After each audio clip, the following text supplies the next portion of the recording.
Hey, John Hope Bryan, entrepreneur. And this is a story right out of the pages of Up From Nothing. This book, which is now a bestseller in many categories. So thanks everybody for the support for my newest book, my fifth. If you haven't got a copy, get a copy. That book is really about my failures, not my successes. It's about how I manage through failure. As I said in Love Leadership, my second book, Life is 10% What Life Does to You, and 90% how you choose to respond to it. The only question is what's your response going to be? And life is what you make out of it. Is the glass half full or is it half empty? Well, it depends who's looking at the glass. And if you look at business as personal, you're going to lose. It should be passionate. It should be purposeful, but don't think it's personal. If somebody turns you down, says no to you, don't take it personal. Decide you take no for vitamins. Make you more resilient.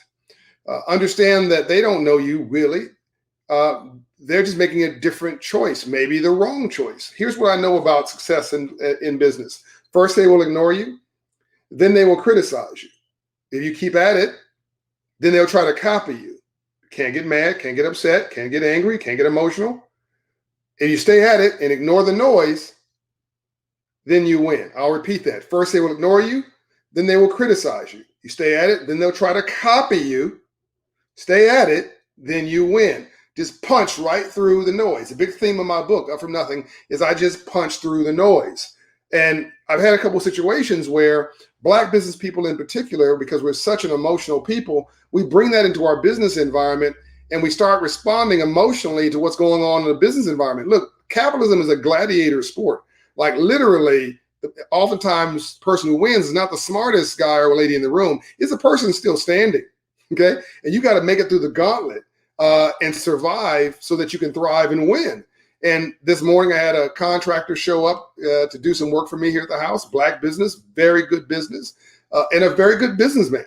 But as I began to explain to him my disapproval or discomfort with some of the work that was done and the lack of communication on the work that needs still to be done, the lack of a timeline of the work still remaining. He forgot that I just paid him $30,000 to do the work and that I have an expectation as a client and as a customer to get everything I paid for, really, hopefully, plus, meaning getting more value than I'm paying for is what he should be delivering. And he forgot for a moment that I was his client. I guess thought I was his cousin. And he started raising his voice. I'm watching this in real time. I'm talking basically at this cadence.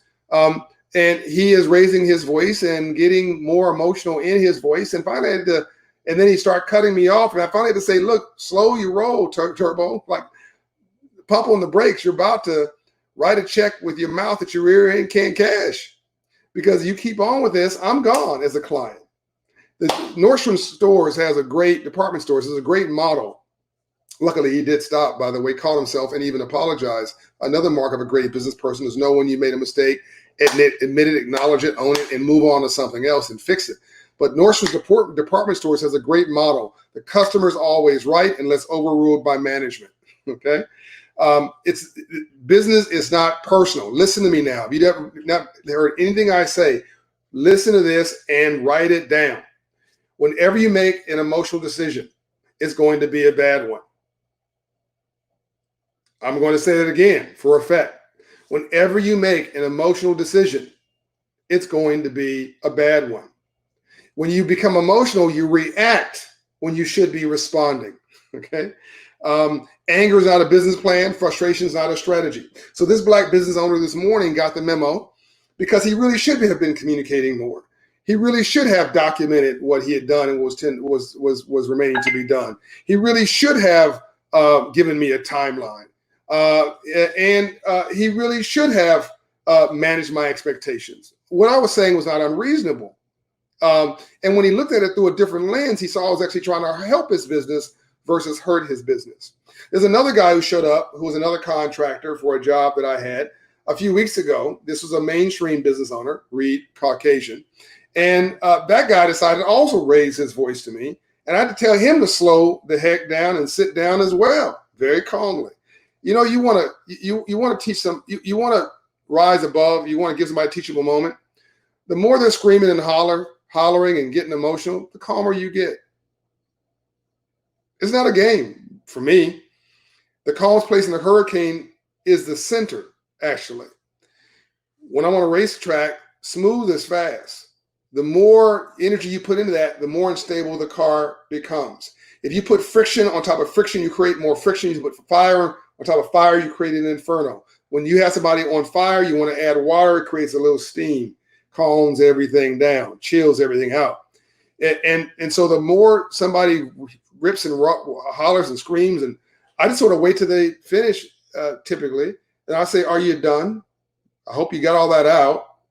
Now, let me tell you what you're going to hear from me. And then I go to finish what I was saying before. You've gained power because when you've got the power, you don't need to use it.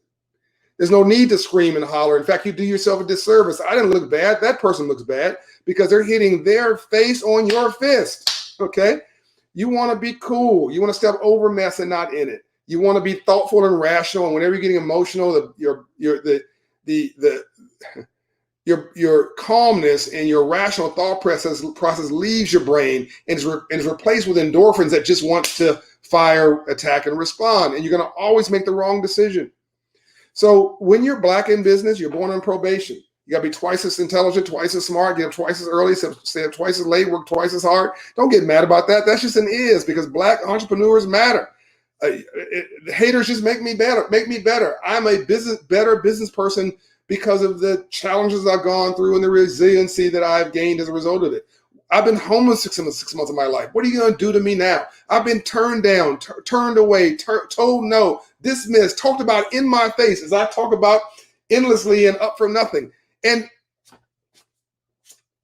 I just ignore the noise. Success is going from failure to failure without loss of enthusiasm. As I said earlier, life is about 10% what life does to you and 90% how you choose to respond to it.